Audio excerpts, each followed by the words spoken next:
Bismillahirrahmanirrahim. Assalamualaikum warahmatullahi wabarakatuh.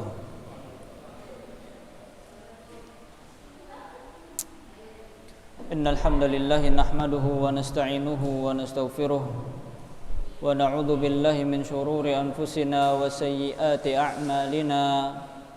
Man yahdihillahu fala mudilla lahu wa man yudlilhu fala hadiyalah.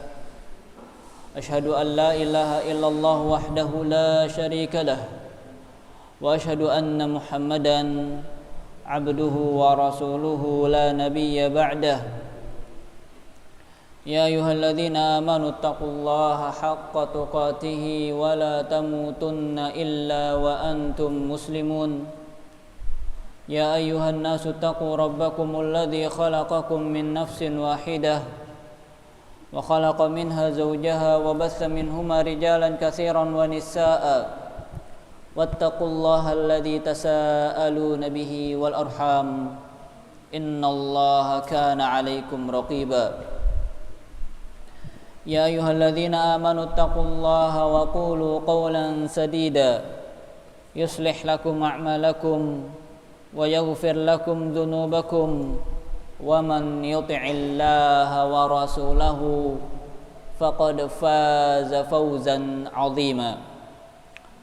Fa inna asdaqal hadithi kitabullah wa khairal hadi hadi Muhammadin sallallahu alaihi wasallam wa syarral umuri muhdatsatuha wa kullu muhdatsatin fid dini bid'ah wa kullu bid'atin dhalalah wa kullu dhalalatin finnari thumma amma ba'du.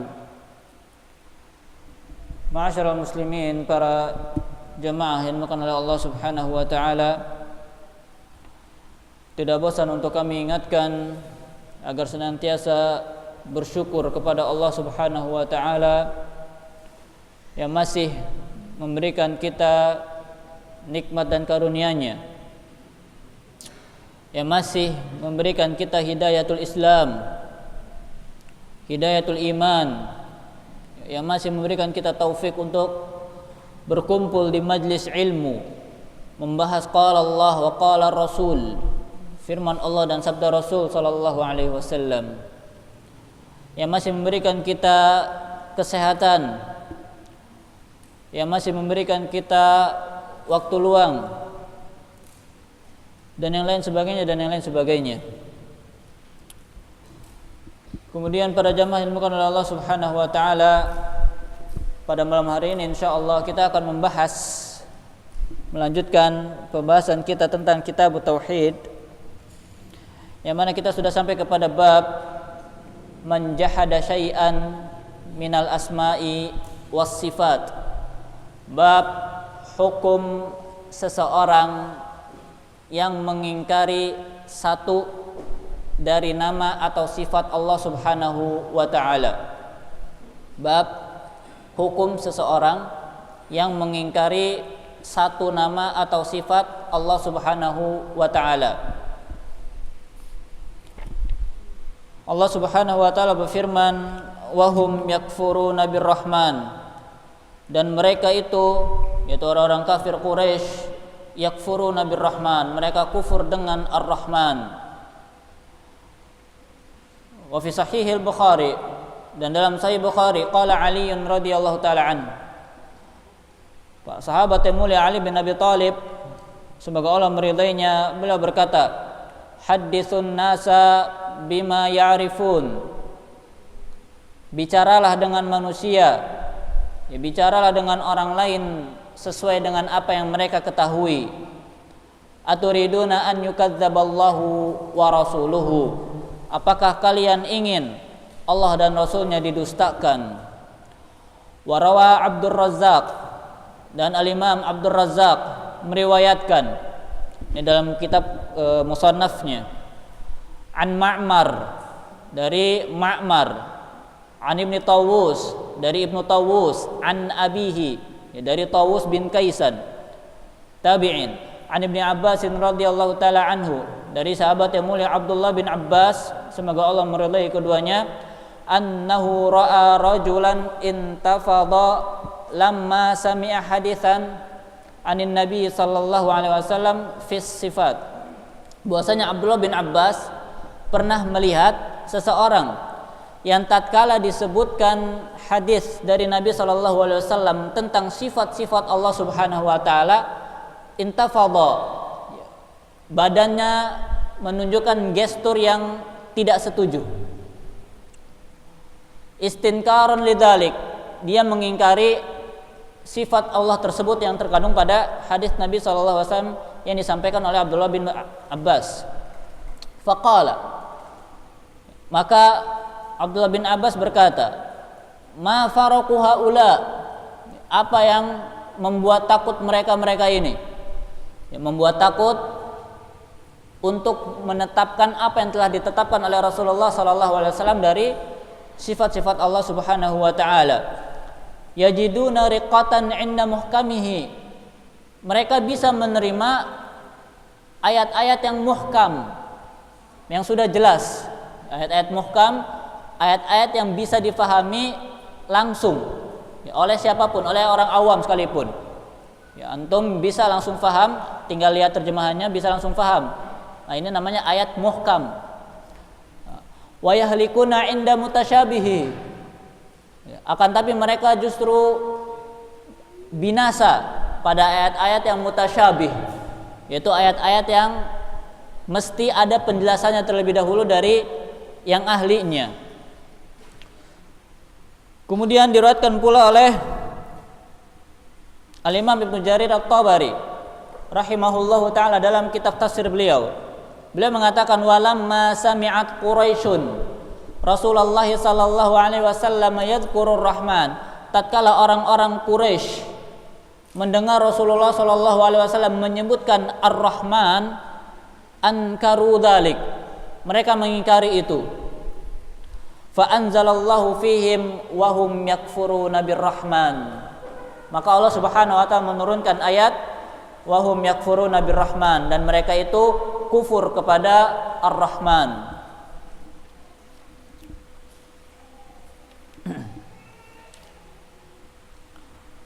Para jamaah yang dimuliakan oleh Allah Subhanahu wa taala, sebagaimana kita ketahui bahwasanya tauhid dibagi menjadi 3 macam. Ada yang kita kenal dengan tauhid rububiyah. Kemudian ada yang kita kenal dengan tauhid uluhiyah. Dan ada yang kita kenal dengan tauhid al-asma wa sifat. Atau ada tambahan lagi dari Syekh Shalih Fauzan hafizahullah taala tentang tauhidul wujud. Ya, tauhidul wujud, ya, mentauhidkan Allah Subhanahu wa taala, mempercayai bahwasanya Allah itu benar-benar ada. Nah, pembagian-pembagian tauhid ini para jamaah yang oleh Allah Subhanahu wa taala tidak seperti yang difahami oleh sebagian kaum muslimin. Ya, sebagian memahami bahwasanya pembagian tauhid menjadi 3, ya, sama seperti trinitasnya orang-orang Kristen, orang-orang Nasrani. Ya, padahal tidak demikian. Adapun penjelasannya, maksud dari para ulama membagi tauhid menjadi 2, menjadi 3 atau 4. Ya, kalau ulama-ulama zaman dulu, ulama-ulama mutaqaddimin, ya, mereka membagi tauhid 2. Ada yang namanya tauhid al-itsbat, ada yang namanya tauhid at-talab. Nah, ini orang zaman sekarang bingung, tauhidul itsbat apa? Ya, tauhid talab apa? Akhirnya dibagi lagi menjadi 3 dan dirubah maknanya. Yang tadi ya tauhidul itsbat dipecah jadi tauhid rububiyah dan tauhid asma wa sifat. Dan tauhid talab dirubah namanya jadi tauhid uluhiyah. Ini gunanya apa? Agar memudahkan kaum muslimin mempelajari tauhid. Agar memudahkan kaum muslimin mempelajari ilmu tauhid. Dan ini hasil ijtihadnya para ulama. Ya, hasil ijtihadnya para ulama. Apakah dapat kita, oh ini pembagian tauhid menjadi 3 berarti bid'ah? Apakah bisa kita katakan seperti itu? Kita katakan tidak. Kalau kita mengatakan pembagian tauhid menjadi dua, menjadi tiga, merupakan pembagian yang baru, pembagian yang bid'ah, maka ini nanti akan berdampak pada semua hal yang dibagi-bagi. Ya, contohnya rukun sholat, ya, maka rukun sholat ini bid'ah, ya, karena rukun sholat nggak ada yang langsung dari Nabi SAW. Ya. Kemudian rukun wudhu, ya, kemudian rukun haji, atau wajib-wajibnya, ya, wajib-wajib sholat, wajib-wajib haji. Nah, ini nggak ada yang langsung Nabi SAW bilang sholat itu rukunnya ini, nggak ada. Nah, dari mana para ulama ini? Mereka beristihad, ya, mengumpulkan dalil, ya, mengumpulkan ayat-ayat, hadis-hadis dari Nabi SAW, kemudian mereka ambil istinbat, ya, sehingga keluarlah yang namanya istiqra. Istiqra itu bahasa mudahnya kesimpulan, ya, kesimpulan dari suatu hukum yang dicari betul-betul. Nah ini, dan tidak sama pembagian tauhid menjadi tiga seperti trinitasnya orang-orang Nasrani.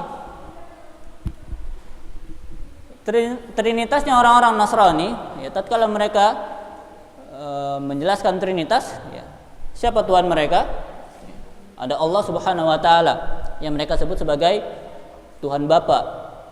Ya, kemudian ada Nabi Isa alaihissalam yang mereka angkat sebagai Tuhan. Ya, kemudian ini mereka juga berpecah belah, ada yang menyembah Roh Kudus, maksudnya adalah Jibril, ada yang menyembah Maryam, ya, ibunda Nabi Isa alaihissalam. Nah ini terlintas dalam Nasrani. Sedangkan pembagian tauhid dalam hal ini beda. Tatkala kita menjelaskan tauhid rububiyah, siapa yang kita bahas? Allah. Ya tidak. Tatkala kita membahas tauhid uluhiyah, siapa yang kita bahas? Allah. Ya, tatkala kita membahas tauhid asma wa sifat, Allah juga yang kita bahas.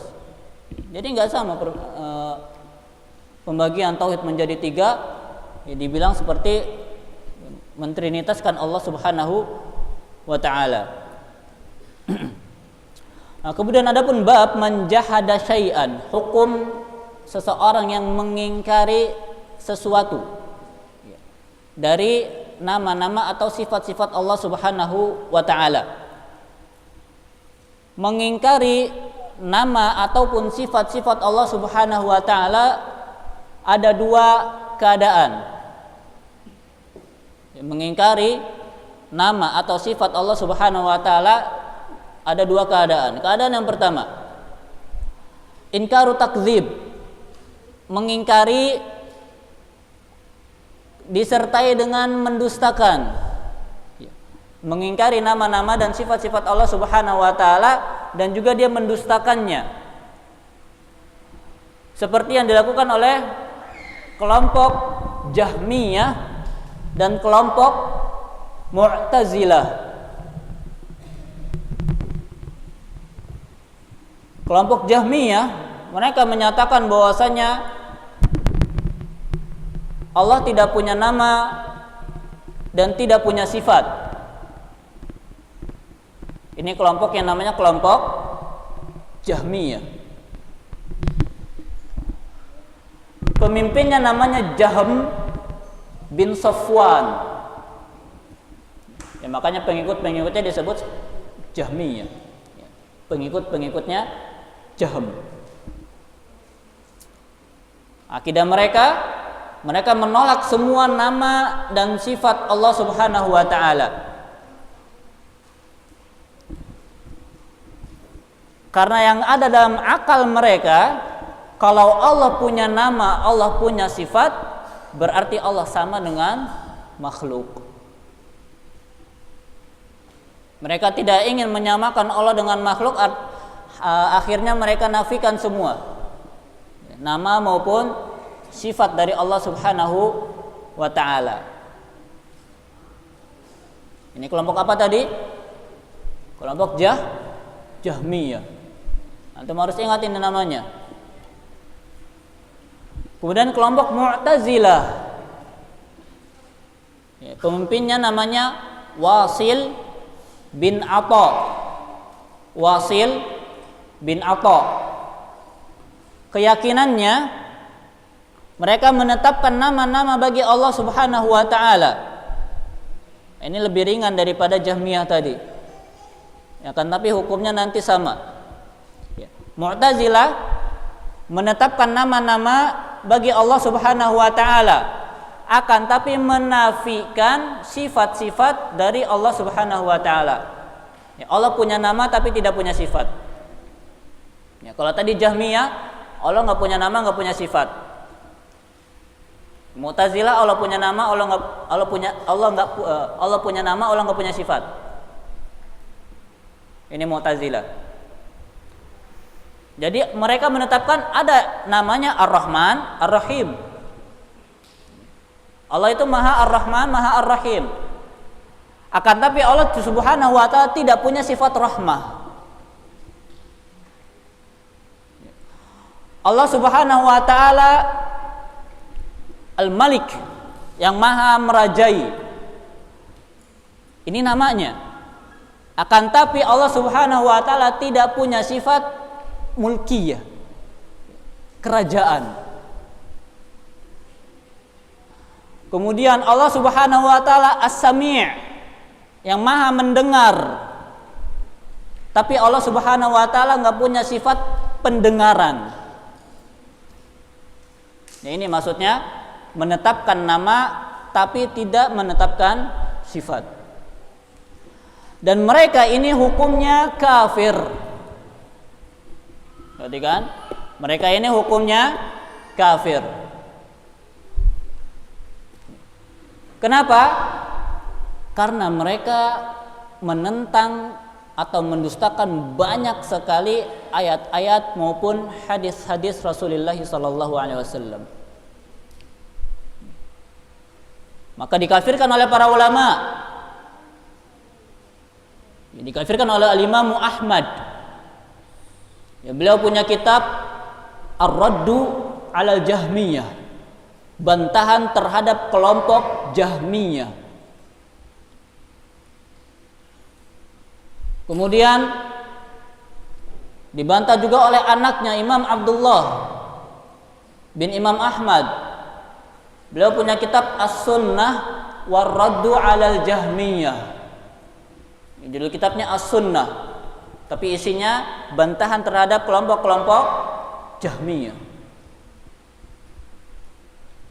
Yang mana di situ dinukilkan pendapat-pendapat para ulama yang menyatakan bahwasanya barang siapa mengingkari Allah punya nama, Allah punya sifat, maka dia kafir. Begitupun dengan Mu'tazilah. Mereka ini orang-orang yang memenjarakan Imam Ahmad. 3 khalifah berpemikiran Mu'tazilah. Al-Ma'mun, Al-Wathiq, dan Al-Mu'tasim.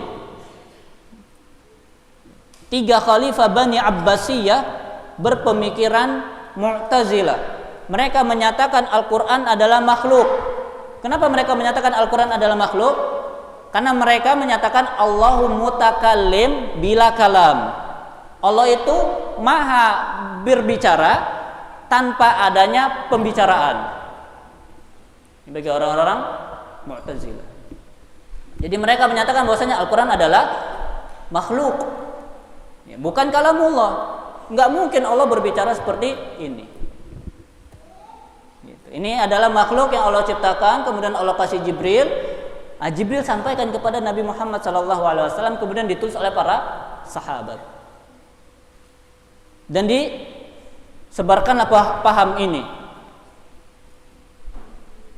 Dan seluruh para ulama di Baghdad, di Mesir, Baghdad dan sekitarnya khususnya, dipaksa untuk memfatwakan bahwasanya Al-Quran adalah makhluk. Dan di Baghdad pada saat itu hanya bersisa 4 orang ulama yang masih berpegang teguh tidak mau berfatwa Al-Quran adalah makhluk. Ya, salah satunya Imam Ahmad.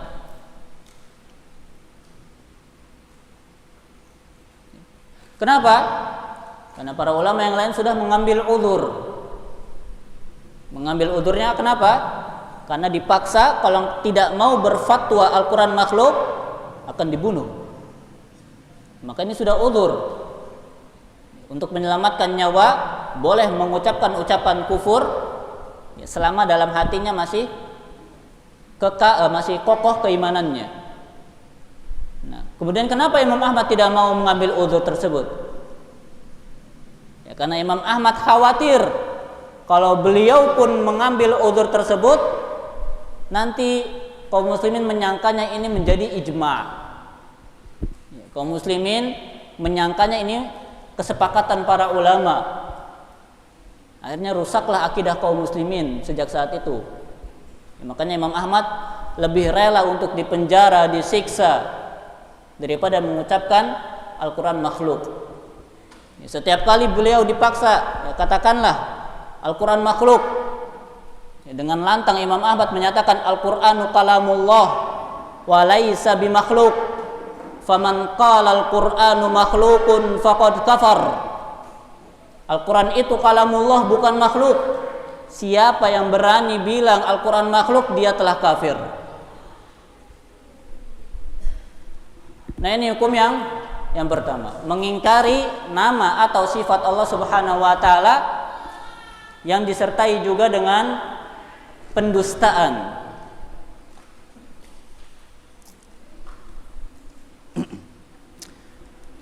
Kemudian yang kedua, yaitu inkaru ta'wil, mengingkari karena sebab mereka berpendapat ini bisa ditakwil. Mengingkari nama atau sifat Allah Subhanahu wa taala karena sebab mereka berpendapat atau berpikir bahwasanya nama ini atau sifat ini bisa ditakwil. Takwil itu apa? Ada yang tahu?